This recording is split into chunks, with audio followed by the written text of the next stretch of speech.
Hello guys, at yan na nga binibilang na yung mga isda na binili sa akin. So, siya yung bumili ng aking isda. Umorder siya ng 1,000 pieces ng swordtail at orange lemon swordtail. So, ayan, nagbibilangan na kami. 1,000 pieces, di ko alam kung saan niya dadalhin yan, pero napakadami niya talagang binili.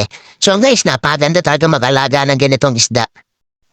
Hello mga kaisda, at magandang umaga sa ating lahat at napaswerte natin dahil may bumili sa atin ng 1,000 pieces na swordtail na isda. So, hahanguin na natin yung mga alaga nating isda at para pagdating ng ating customer, naka-ready na yung mga isda. So, ayan, huhulihin na natin yung mga alaga nating swordtail. So, ayan yung binili niya sa atin, 1,000 pieces. So, napakadami guys, di ko alam kung saan niya dadalhin yung mga alaga kong isda na yan. Pero napaswerte natin kasi dahil sa binili niya, ipambayad tayo ng kuryente, tubig at meron bang sobra. At ayan, nahangon na natin ibang isda. Dito naman tayo sa malaking lagayan ko ng isda, yung swimming pool na yan. So, huhulihin natin lahat ng mga isda na yan dahil baka kapusin tayo dun sa isang planggana pa lang na yun. Dahil 1,000 pieces guys yung order sa atin. At yan, hinahawi natin yung mga halaman dahil unang-una, pag di natin hinawi yung mga halaman, napahirap nila guys hulihin dahil may ilap sila. At yan na nga, unang sandok natin guys. Ayan, pinipilian natin yung mga malalaki at maliliit. At ang usapan namin dyan, malaki, maliit.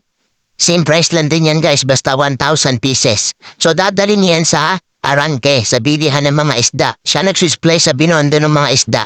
So ayan, nabili siya sa atin at napaswerte natin dahil isa tayo sa nabila niya ng maraming isda. At babalik pa siya guys sigurado dahil napamura ko lang sa kanya binenta guys yung mga alaga akong swordtail. Sobrang mura lang guys. Ayan. Binenta natin guys yung mga isda natin ng 10 pesos each. So kung 1,000 yan guys, alam niyo na kung magkano na pagbilan ko. So ganun kaganda guys. So sa mga gusto mag-alaga ng ganitong klaseng isda kahit sa bahay lang, nakita niyo naman walang oxygen yan. Pero nabubuhay sila. At ang maganda lang yan, basta alagaan mo lang sila sa pagkain o kahit di mo man lang sila mapakain na isang araw, buhay pa din sila. At ang maganda nga din, walang oxygen guys, pero nabubuhay. So pag mayroon kang bakuran at maglagay ka ng ganyan isda, kahit walang oxygen mabubuhayan, ay makakuha ng pambaon-baon ng mga anak mo, pambayad ng kuryente o tubig, na hindi mo na kailangan pang mamblema dahil mabilis siyang ibenta sa mga pet shop. So ayan guys pinipilian na natin yan ng mga isda at tinatanggalan muna natin ang halaman dahil napahirap nilang hulihin. So nakita nyo naman kanina sa unang-unang video, binabalot na namin yung mga isdang nahuli niya. So napakaganda guys mag-alaga ng ganyang klaseng isda. Mas mabilis siyang padamihin.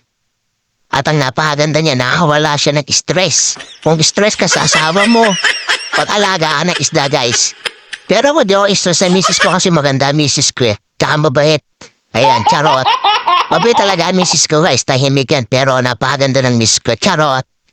O ayan guys So mag-alaga kayo ng ganyang klaseng isda at para naman kumita rin kayo tulad ko.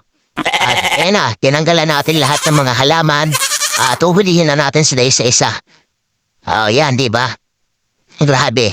Yan yung swimming pool ng mga anak ko dyan. Dyan sila nagbibigo. Pero ngayon, ginawa ko muna siyang lagayan ng mga alaga nating isda para mabilis tayo magparami dahil malaki yung ginagalawan nila ng languyan. Yan. Dami niyan guys. Sobrang dami. Iwanan mo lang siya ng 3 pares. Pagdating mo ng mga ilang buwan,